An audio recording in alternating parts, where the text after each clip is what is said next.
but we're gonna go with it. And I just need to add the audio.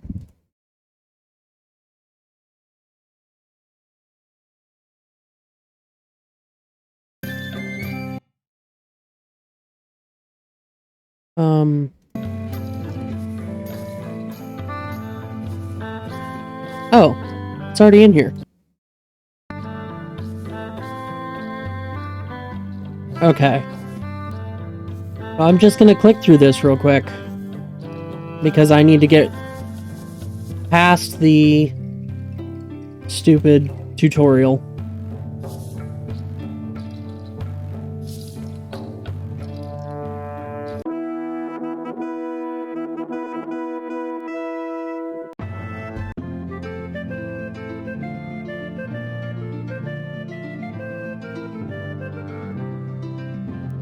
Yes, there we go. Okay. So, King of Dragon Pass, a narrative-driven storytelling game. There once was a time when gods and people walked the earth together. Your clan traces its ancestry back to those times. Your clan history begins when you joined forces with the forces of the storm god Orlanth. Back then, Orlanth was simply one of many upstart rebellious gods bent upon conquest of the world. Orlanth's unique contributions at that time were personal honor and a close kinship to the other deities who seemed to be on the winning side. After many tribulations, adventures, and discoveries, Orlanth proved himself worthy of marrying Ernalda, the Earth Mother. The two formed the marriage ring and created a great harmony in the world through this sacred bond. Your clan took part in the wedding ceremony. Most clans either worked with Orlanth or learned a secret from Ernalda. A few clans stood with Elmal, god of horses and the sun, as an honor guard. How did you prepare for the great marriage? Well, this selects our clan's primary deity, and I like to choose Orlanth here. Orlanth's struggle to remake the world was just beginning, and many other gods joined him in it. Orlanth fought Yelm, the Bright Emperor, and undertook many wars of conquest. Other, more peaceful deeds were just as important. Your earliest, famous event was... we could choose the healing of Orlanth, when the merciful goddess Shalana Arroy joined Orlanth's tribe. The 100-day hunt, when Orlanth and his son Odalia tracked the Sky Bear. Jested's settlement, where Orlanth and Asaris, the talking god, outwitted foreign deities in a difficult negotiation. The procession of the animals, where Uralda, the cow mother, led the sacred herds into Orlanth's stead. When Barntar, son of Orlanth and Ernalda, learned of harnessing oxen to plow.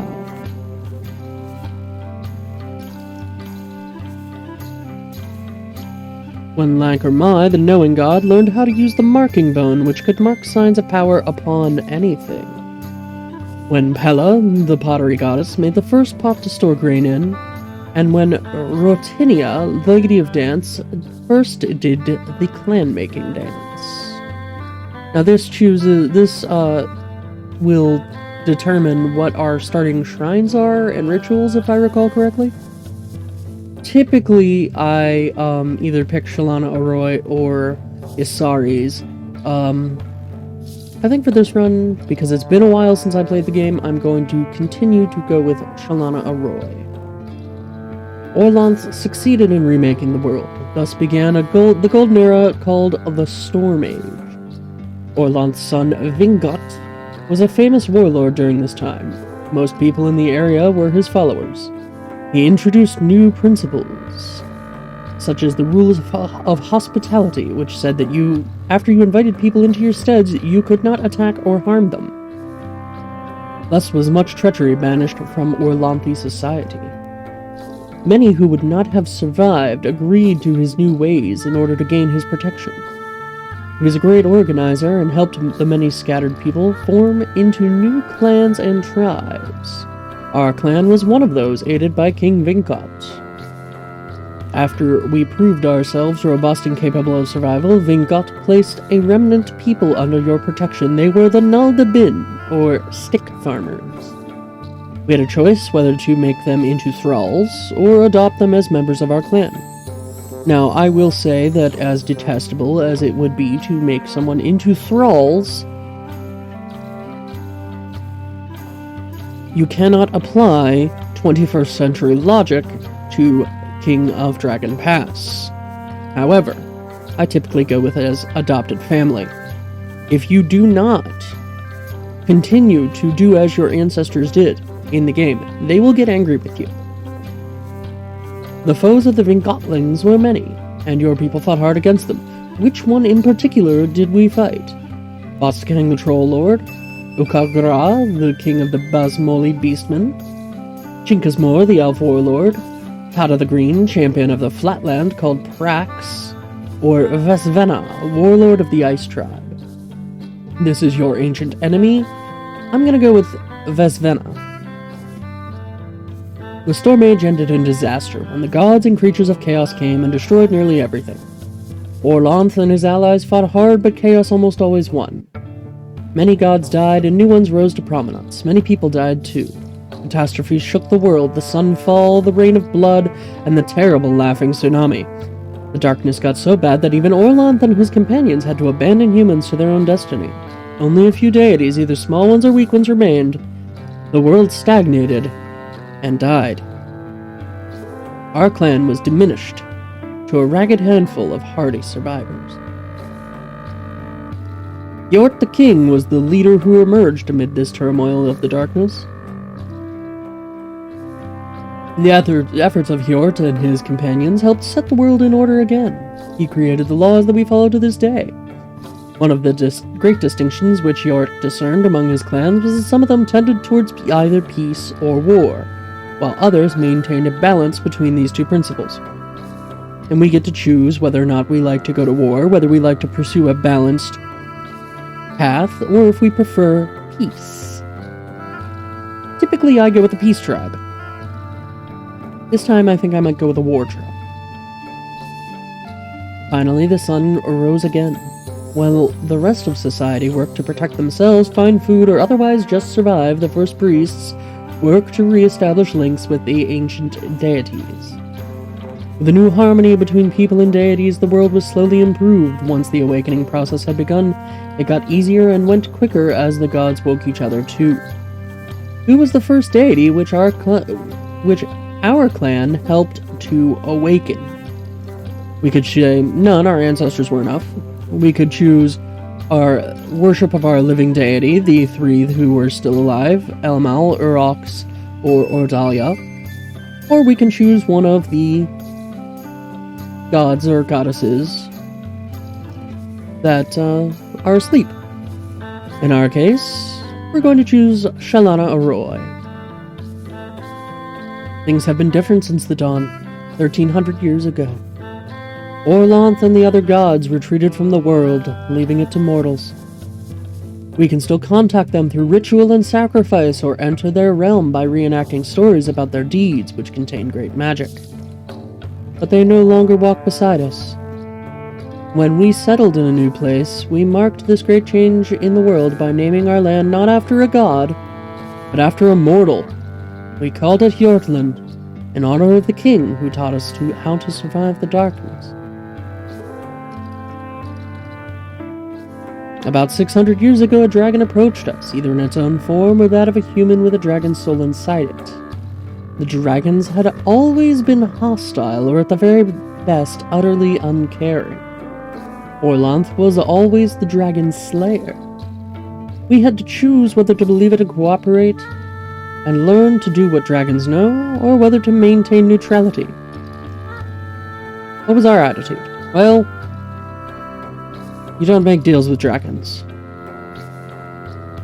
Most of the people who said yes to the dragons moved to Dragon Pass, a land to the north of our home. We stayed in Hjortland, and it is a good thing too, for a little over 200 years ago, the dragons rose up and ate everyone who lived in Dragon Pass. They ate the Orlanthi with all of the other foolish human dragon friends. For a long time, no humans went to Dragon Pass. They were sure the dragons would eat them, too. However, recent events have made us think twice about the abandoned land of Dragon Pass. A usurper who called himself the Pharaoh came to power a generation ago in Yortland and started a civil war. Our clan broke into disputes, sometimes violent, about whether to support the Pharaoh. In the end, our group of dissidents decided it would be better to risk the dangers of Dragon Pass than to stay and kill our own kin, the greatest sin any Orlanthe can commit. Those unable to live under the Pharaoh would move northward to Dragon Pass. People of similar beliefs from other clans had already made the same decisions and settled there. So we made a new clan, just as our ancestors had done.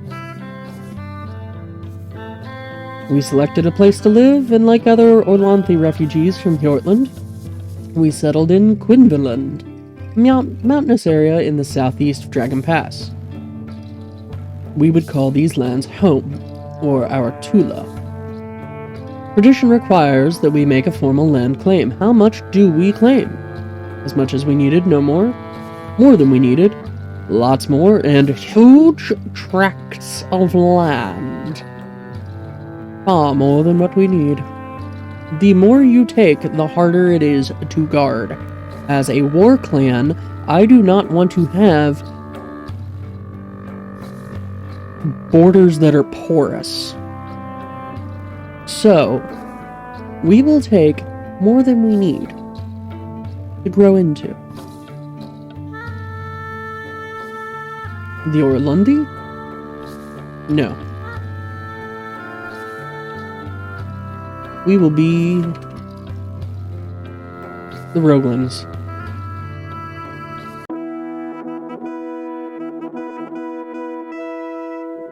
Okay. So this is our clan ring. Here is our current ring leader. The clan ring represents our finest nobles, the best of the best. They each worship a particular god. So here we can see Brianna. That, I believe, is Uralda's symbol. You can see they have various stats, they have ages, all these things are very important. However, the first thing we are going to do is make sure that we have the best people for the job. Because I somehow doubt we do. Our god talkers predict a more or less normal harvest, and they had terrible visions of Marangor and said we might suffer an earthquake if we did not learn one of her blessings. Okay. Well, then, let's put a point of clan magic into mysteries. We have 7, now 6 points in reserve. As a war clan, we should put at least 1 point into war, and 1 point into herds. Everything in this game is measured in cows. Cows are your wealth. Goods are measured in units of cows. Food is bushels, I believe, but that's it. Wealth is cows. Okay. First thing we're gonna do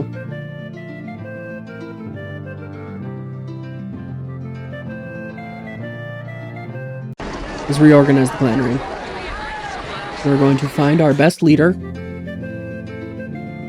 He worships Orlanth.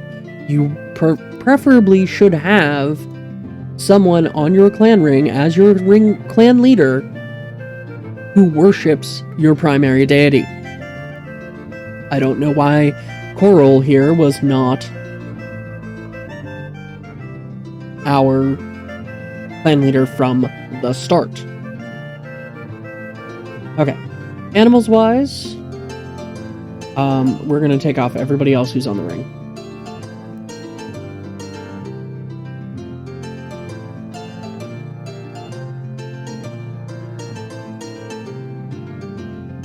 And we want to try and find the best people for the job. These two have excellent animals. He is younger, but she worships Ernalda. And Ernalda... Is Ernalda the cow mother? No, Ernalda is the earth goddess. Odalia is the hunting god. Where? Go away.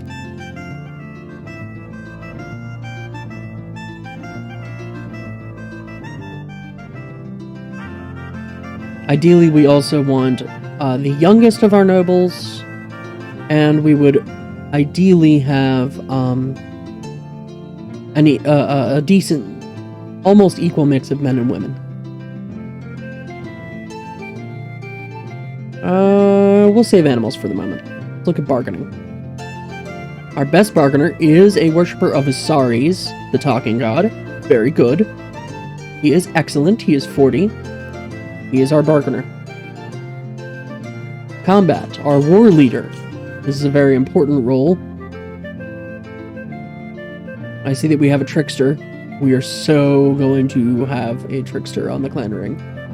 Ideally, we want 7 different gods. Urox or Humakt are both excellent for your war leader. So I'm going to stick with the Humakt worshipper here. Custom is your law. So our law speaker should ideally be Lankar Mai. Oh, hey, look, Lankar Mai. Perfect. Leadership, we already did leadership. We should have our best leader. Good. Magic. Who has the strongest magic? Rana, age 32. She worships Shalana Arroy.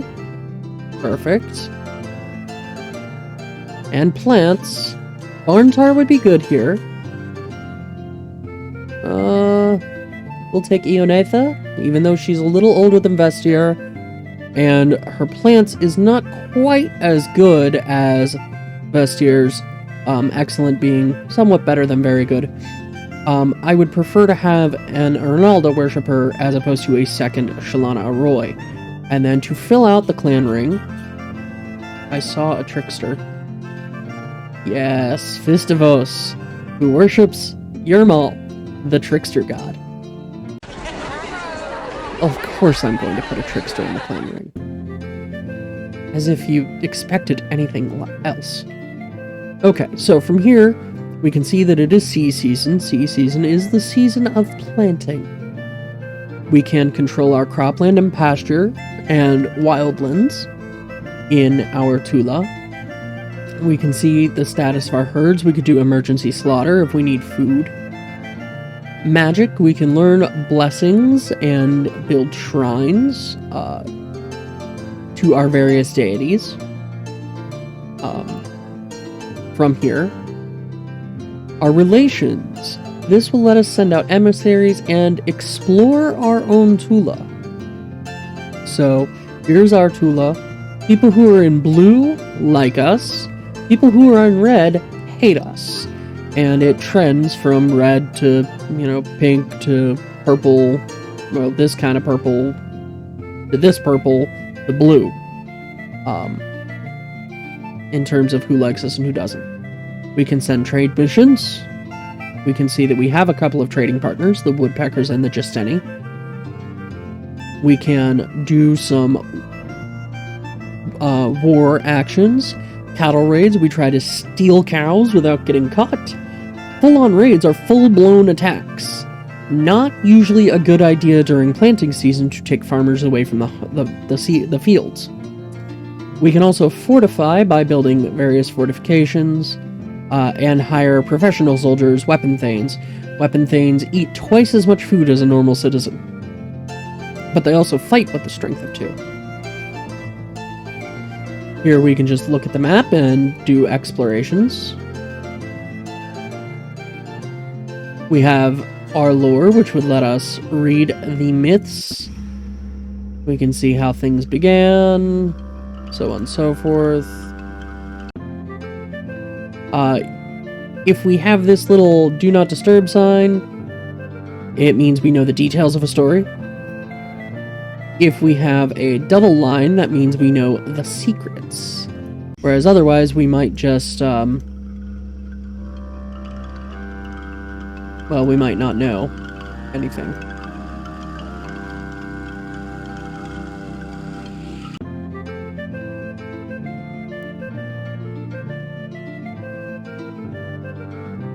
And then our clan saga, is our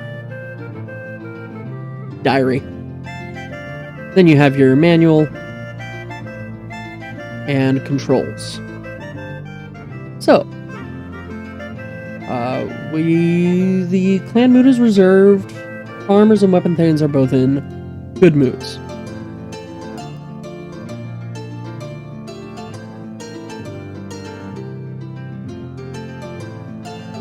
The people are very healthy.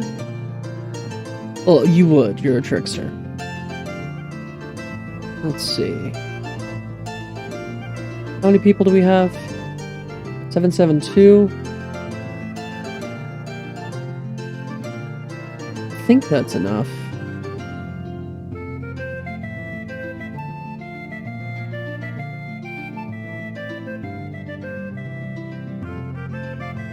Let's sacrifice to the ancestors. See if we can learn one of Marangor's, blessing here. So we will sacrifice, not cows, 5 cows worth of goods.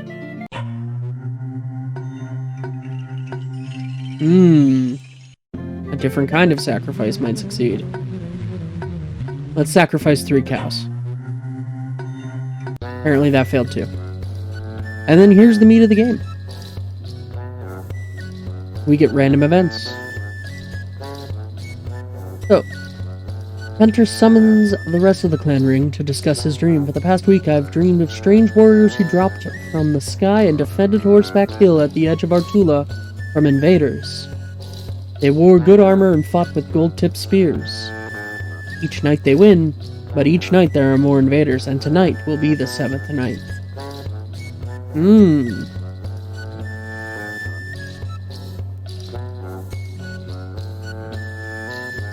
So our trickster says, it's just a dream.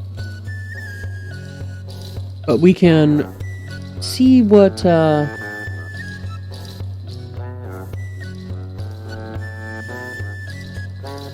our clan ring thinks.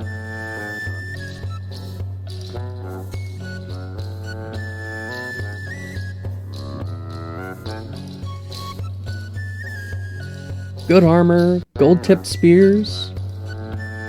I don't know, this sounds very much like possible El Mali guards. So let's send warriors to the ridge. We'll send 4 weapon thanes and 10 footmen. Nothing unusual, he decided to stay until the next morning. About the middle of the night, the warriors came streaming down with the stars, trailing bright sparks. No sooner had they landed than a howling mob of warriors charged up the other side of the hill at them.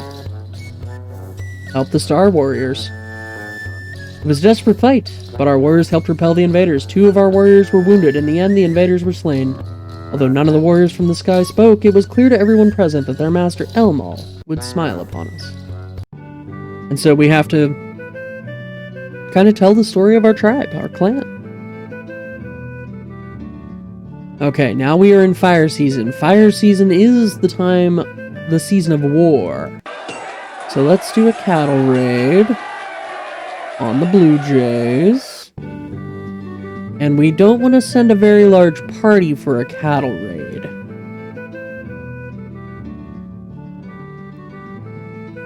Half-dozen men, perhaps. Oh, never mind. We got caught. We got spotted. Alright, let's do another cattle raid. 3 weapon thanes, 3 footmen. We'll try the Rangdanis. Yes! We brought home 14 cows and didn't get spotted. Ven and his wife Hingana of your clan seek our blessings in the marriage of their daughter, Ganesta, to Argand, son of the chieftain of the Blue Jays. Okay.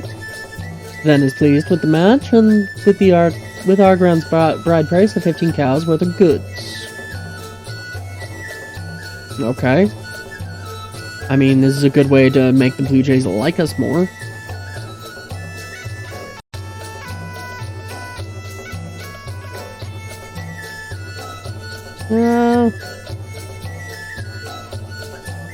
Let's not...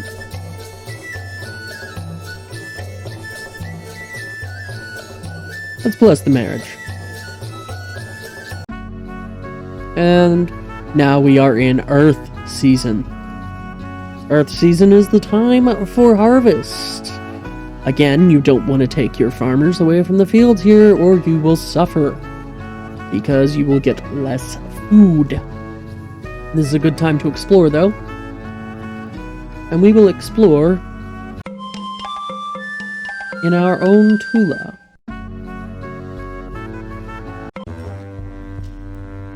While exploring in the northwest, members of our clan encounter a drooling, wild-eyed hermit dressed in a suit of bark.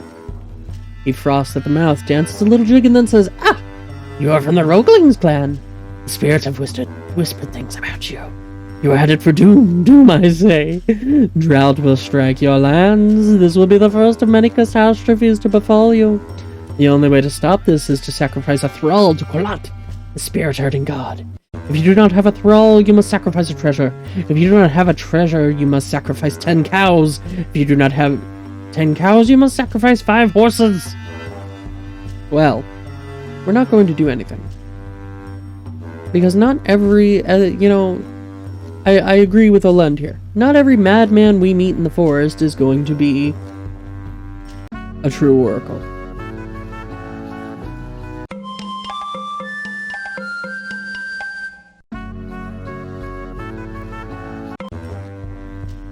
Really? Again?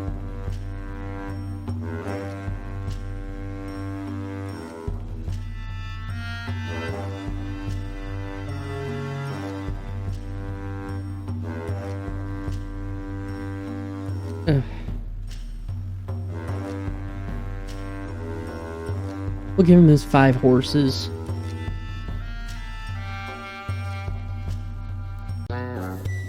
Well, our magic went up, so I guess that must be good. Jada-Sun Scorpion Killer, wandering holy warrior of Orox, has decided that the herds of Jarator may be infected by chaotic brews. If he's right, the cattle must certainly be destroyed, otherwise they'll breed monsters. If he's wrong, however, we'll be losing valuable cows for no good reason. Of course, the trickster wants to just have a feast. He wants to party.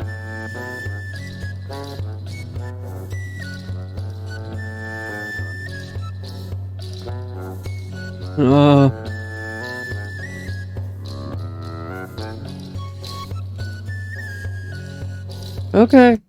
Most of the clan ring is saying, kill the cows.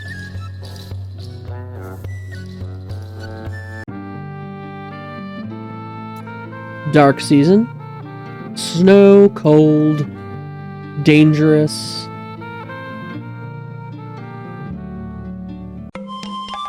Really, nothing to do other than try to learn mysteries. There we go. And we will build a shrine to Marangor. I'm sorry. What? 4 weeks ago, Haran, a sour pig herder, died of old age in his sleep. His family mourned and buried him, but the death has not inconvenienced Haran.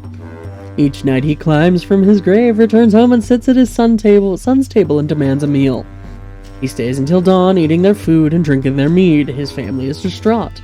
He's eating us bare. We don't even have enough to last through dark season, and the sight of a rotting corpse eating porridge puts us off our own dinner. Our children grow thin. They cannot sleep for nightmares. So, our clan leader is being useless. Priestess lays a dead cousin back to rest. Okay.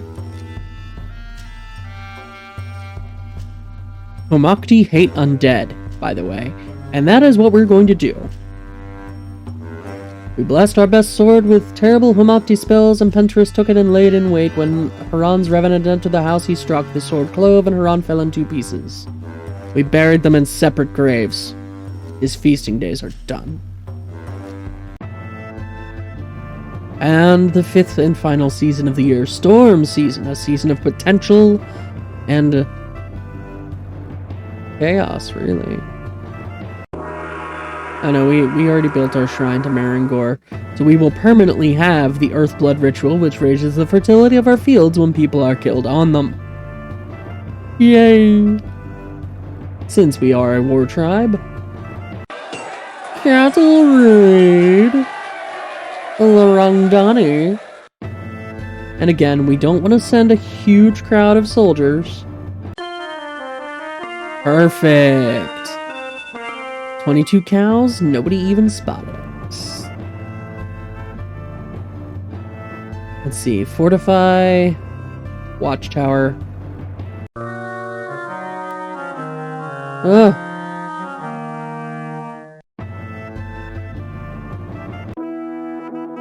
Great. We lost 2 points of clan magic right before sacred time. Okay. Last year we had 42 babies born and we initiated 21 children as adults. We have 22 more people, 35 more cows, 5 less horses than last year. We produced more than we ate. We lost 74 due to spoilage. Okay. Next harvest should be a good one. And our crafters will have good luck this year. Well, let's put a point into war magic. And let's put a point into trade. Mysteries. And we'll keep the rest.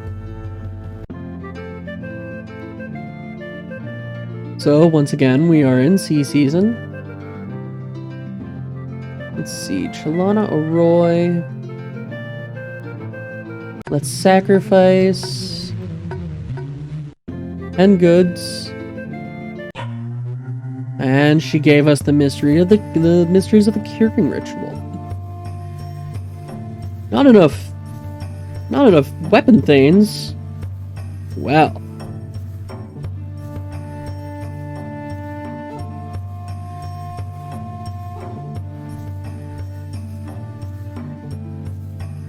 Let's see.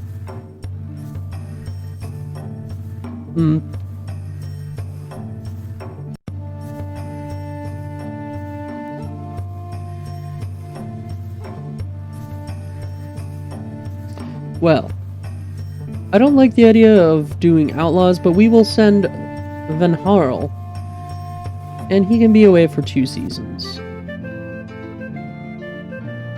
See if he can find anybody. Meanwhile, we are going to build, increase our Chalana Arroy shrine. That way we can have both the curing and healing rituals active, which will help our sick recover quickly, and help heal the wounded.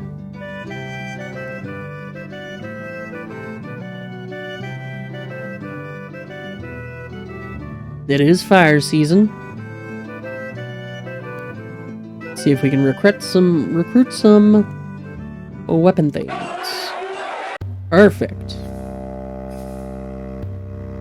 Oh no, one of the Carls, that's the farmers, went into the woods to forage for food and didn't return. A search party finally finds her body with a savage bite on her throat. And they find wolf prints nearby.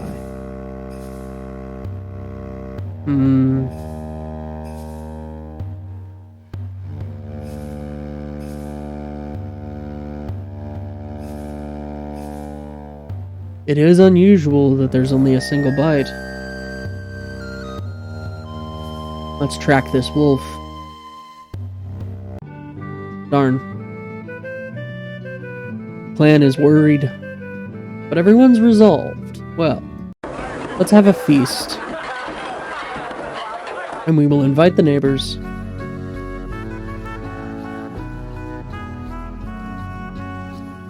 Well, bugger.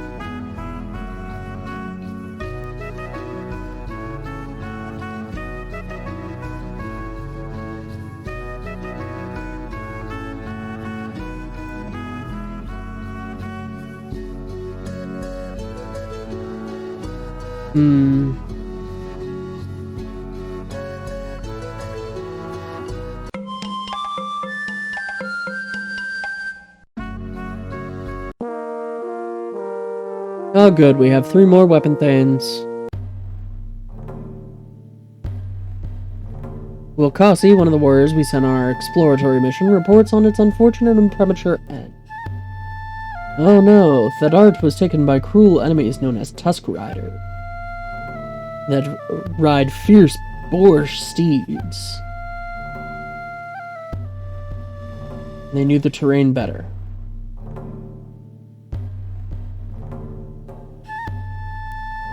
Darn.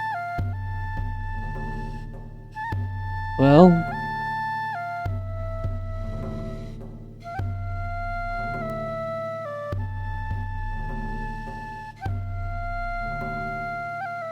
I believe the best option here would be to compose a funeral poem. That way Thadart and his deeds may be remembered. An old woman who introduces herself as Leica brings a baby to us. She has been raising the child alone in the woods, so we could assume she has been outlawed from her clan. I raised this girl under shield so that she will grow up to be a mighty warrior. It is time she had a clan, so I bring her to you. Her name is Kalir. Let's adopt them both. A little unorthodox, but that's okay.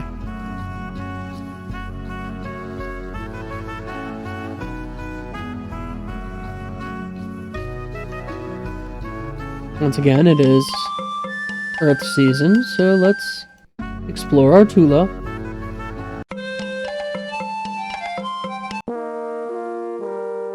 Harvest was bountiful this year.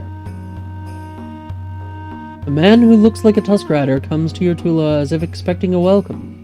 The man claims to be Thadart. As he was tortured by them, left to die of exposure on an altar to their terrible god.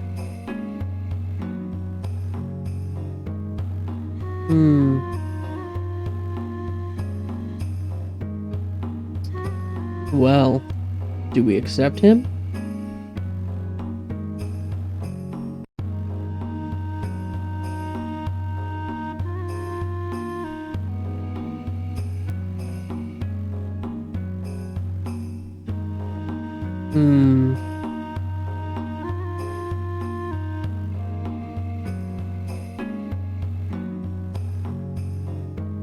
It's not that odd. Well, our chief negotiator believes that he is, so we will try.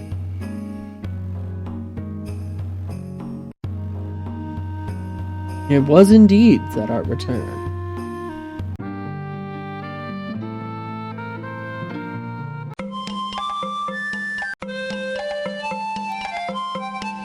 We camped near a small spring. Ooh, glowing rocks.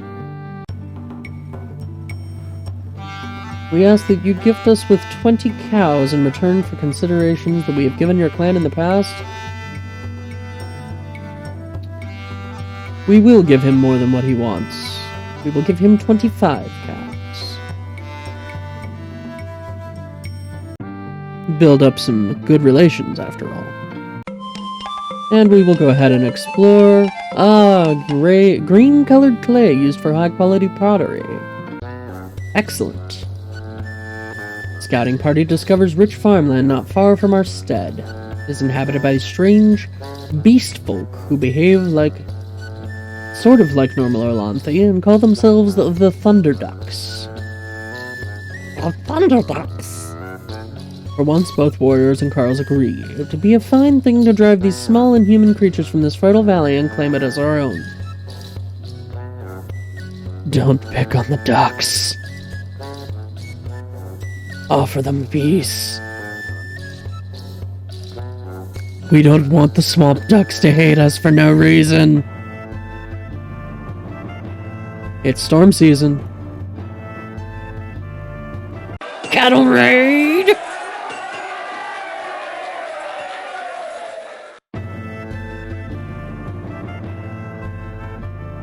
Who are we gonna go bother?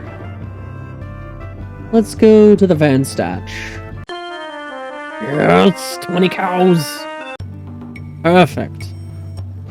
Mordrum the Stout, a prosperous farmer from the Varmandi clan, has come to trade for Blacktail, the best bull in our herd.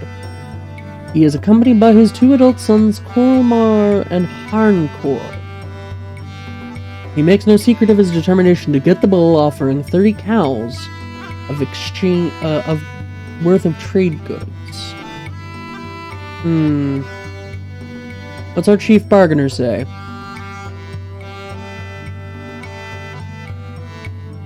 He could do something bad if we don't give him what he wants.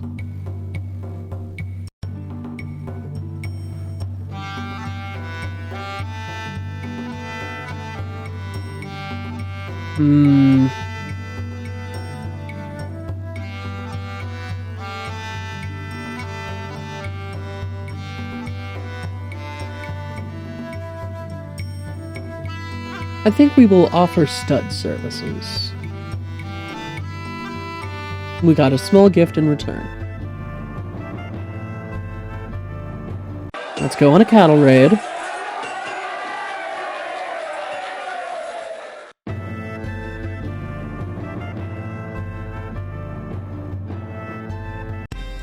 Nope, we've been spotted.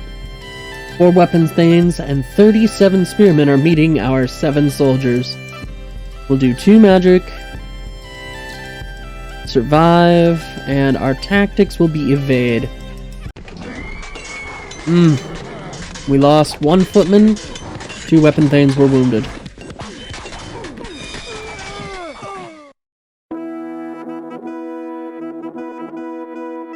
Well, that's that. Okay. Yeah, we have less cows this year.